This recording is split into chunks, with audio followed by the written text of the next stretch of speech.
Those people who have dealt with this, I apologize to you right now if you've asked us questions about psilocybin mushrooms over the internet, etc., and you've gotten this reply.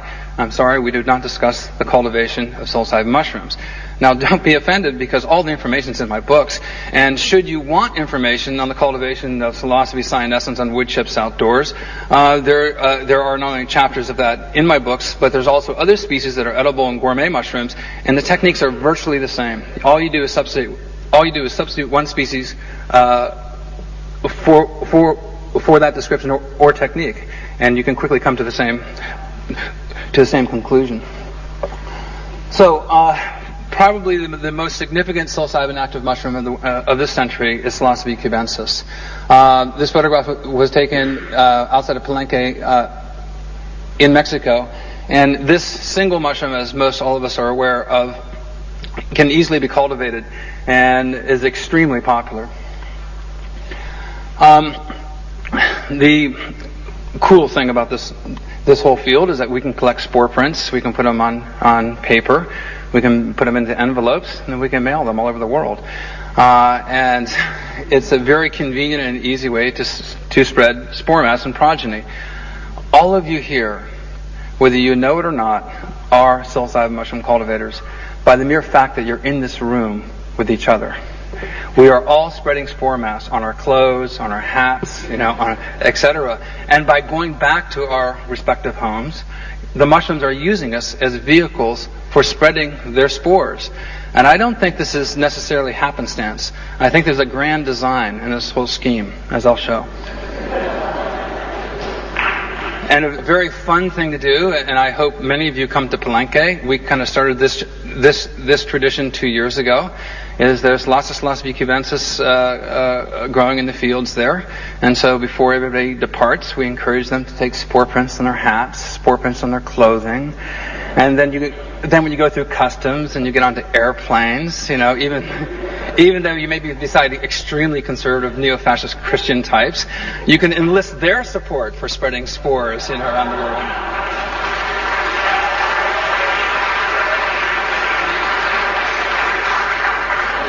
So, how I fell into this, now it's a very peculiar coincidence. I met Jonathan Ott just as he was leaving the Evergreen State College. I like to call the Evergreen State College the Psilocybin State College. In 1975, 1976, I went there, and Jonathan was just going on to study with Dr. Gaston Guzman in Mexico. By coincidence, we ended up in the same laboratory complex with basically some of the same people. And from Jonathan's initial interest in psilocybin mushrooms, Dr. Michael Bugh got a DEA license, a Drug Enforcement Administration license, which then covered my work and that of Jeremy Bigwoods. And then between the four of us, we went on to publish maybe a dozen papers on the pharmacology or taxonomy of psilocybin active mushrooms. So my specialty was scanning electron microscopy. I was a lab rat. I spent hundreds, thousands of hours in front of the scanning electron microscope, primarily looking at psilocybin mushrooms. So I'm going to show you some of those micrographs, which were then included in Dr. Gaston Guzman's monograph and used to delineate different species in the genus Psilocybe. So this is a spore of Psilocybe baeocystis. Most of the spores in the genus Psilocybe tend to be ellipsoid and smooth, and they typically have a germ pore right here, and this is the site of where it all begins. This is where spore germination starts. And then coincident with the germination of spores is the competition with bacteria. And it's from that dualistic situation between bacteria and fungi that we've gained most of our notable antibiotics. And so I want to try to impress upon you that psilocybin mushrooms are not just magic in the sense that they can have these effects, but I think they are instrumental in creating an ecology of consciousness. And I believe that in the 1960s, 1970s, and going on to today, the ecology movement is largely driven by a keen sense and a keen benefit of knowledge gained through psilocybin mushrooms. And I think many people here share in that, is that when you eat large doses of these mushrooms, you're impressed by many different things, but there's a kind of a call to arms. There's a calling out from nature that the earth is in trouble, that these are the guardians of the planet, and it's our turn, to accept this responsibility and to try to repair the harm and to preserve the ecosystems of this planet before it's too late. So I don't think it is a hedonistic, egocentric experience. I think it's a global experience, and I don't think it's just by coincidence. I think there is an ultimate design behind all of this. So spores germinate, and here we have one spore of Psilocybe pelliculosa that is germinating. And then very quickly, as one spore germinates, adjacent spores are stimulated into germination.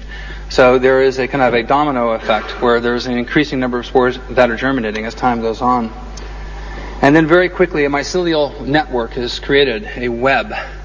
And this mycelial network you can see here, and there are spores underneath. In fact, this is a spore print that I added water to, and the spores germinated, and then this overlaying mycelial network covered the spore print.